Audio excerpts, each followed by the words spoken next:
tout le monde, mon nom est Vincent, je suis arboriste grimpeur en Outaouais et aujourd'hui, je vous emporte à la cabane à sucre pour vous montrer comment tailler vos premiers érables sans nuire à votre future érablière.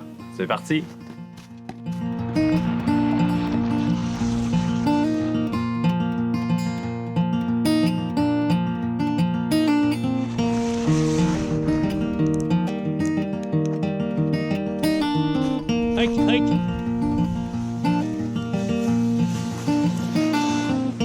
Maintenant qu'on est arrivé à l'érablière, il faut préparer son matériel. On a besoin de gants, des lunettes de sécurité, nos chalumeaux et des chaudières, d'alcool à friction, une brosse, un maillet en caoutchouc et puis une perceuse avec la mèche de la taille appropriée bien aiguisée. Dans ce cas-ci, on utilise une mèche d'un demi-pouce. Idéalement, on essaie d'aller avec les plus petites mèches possibles. Et on a placé un ruban à la profondeur à laquelle on va percer. Donc, on essaie de ne pas percer plus profond qu'1,5 pouce. Ça va aussi nous prendre de bonnes raquettes. Et maintenant, on est prêt à aller trouver nos érables.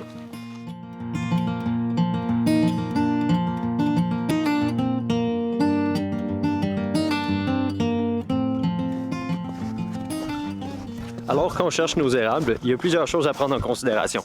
Tout d'abord, il faut être en mesure d'identifier nos érables. Si ce n'est pas quelque chose que vous vous sentez habilité à faire, vous pouvez regarder dans les commentaires. J'ai laissé une fiche d'identification des essences du Québec. On reconnaît donc les érables à partir de leur écorce, leurs bourgeons et leurs branches.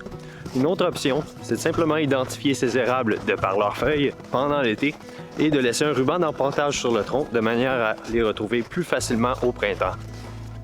Il ne faut pas oublier que l'entaille demeure un stress pour l'érable. En plus d'être une blessure mécanique, on le déprive de sucre important dont il a besoin pour pousser ses premières feuilles et débuter sa photosynthèse au printemps. Donc si on perce un érable qui est déjà très faible, on risque de l'envoyer dans une spirale de déclin et de le voir mourir au cours des prochaines années. On veut donc choisir des érables qui ont un minimum de 10 pouces de diamètre au tronc et qui ont une belle grande canopée avec beaucoup de branches, ce qui indique qu'ils sont vigoureux. À l'inverse, on veut éviter les érables qui auraient des fissures, de grandes cavités, des chancres ou des champignons sur le tronc.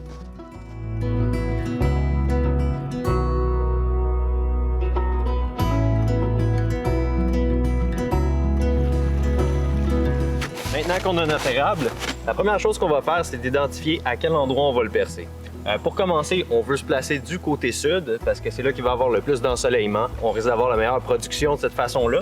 On va aussi prendre en considération le fait que la neige du sol va fondre au cours des prochains jours. Si on place notre canette beaucoup trop haut, on risque de l'avoir à bout de bras dans quelques jours, donc on va la placer à peu près à la hauteur de la taille.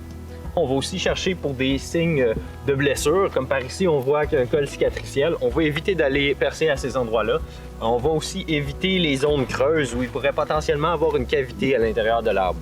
Dernière chose à prendre en considération, il y a déjà des trous qui ont été percés les années précédentes. On peut se placer soit 2 pieds en dessous, 2 pieds au-dessus ou 6 pouces sur le côté. Je vais prendre ma perceuse, je l'appuie contre le tronc et je vais me placer à un angle de 10 degrés vers le bas pour m'assurer que l'eau de pluie et les autres déchets, une fois qu'on va avoir terminé, ne rentrent pas dans la plaie. Et je vais percer jusqu'à temps que j'atteigne mon guide ici, mon autocollant.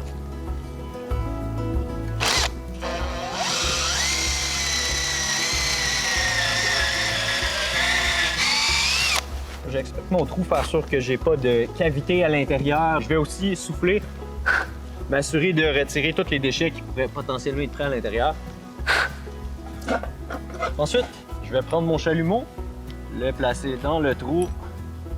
Je vais taper avec mon maillet de caoutchouc. Là, c'est à faire attention. On veut taper assez fort pour que le chalumeau soit pris, mais on veut pas le taper trop fort non plus parce qu'on risquerait de fendre la fibre du bois, ce qui ferait que l'arbre va prendre beaucoup plus de temps pour se guérir. Au lieu de faire une toute petite plaie, ça va faire une longue plaie de chaque côté du chalumeau.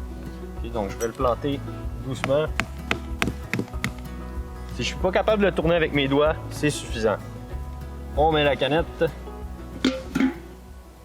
Si malheureusement vous avez percé votre érable et vous vous rendez compte en regardant dans le trou ou la mèche qu'il y a du bois pourri, donc du mycélium, des traces de champignons en quelque sorte, la chose à faire dans ce cas-là, ça va être de retirer tous les copeaux de bois qui sont pris sur la mèche.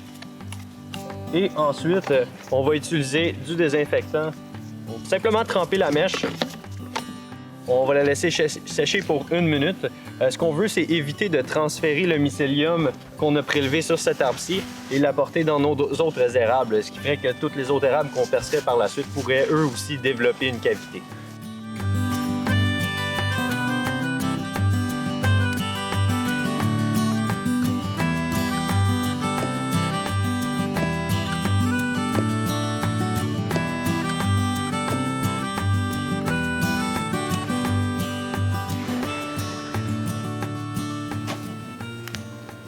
Si vous avez déjà entaillé vos érables par le passé, je vous invite à inspecter les trous des années précédentes. Ça vous donnera un bon indice sur la qualité de votre technique, ce qui peut être amélioré, ainsi que l'état de santé de vos érables. Si l'entaille se guérit bien, vous devriez voir apparaître un col cicatriciel de chaque côté de la plaie.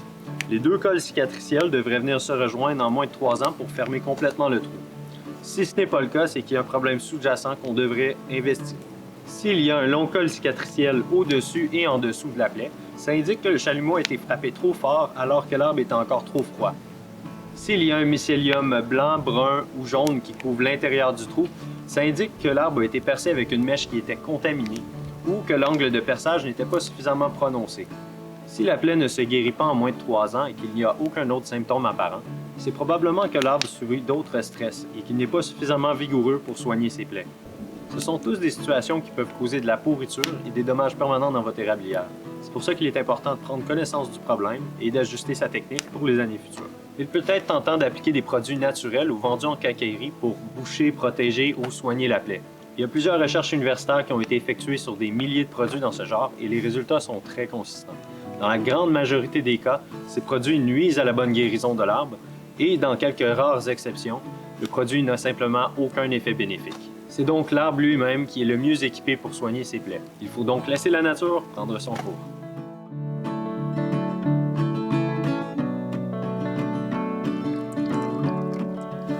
Si vous avez aimé cette vidéo, vous pouvez me supporter en aimant ma page et en laissant un commentaire sur un autre sujet que vous aimeriez que je couvre. Et si vous habitez la région d'Outaouais, n'hésitez surtout pas à me contacter pour tout besoin concernant vos arbres. En attendant, amusez-vous bien et bon temps des sucres!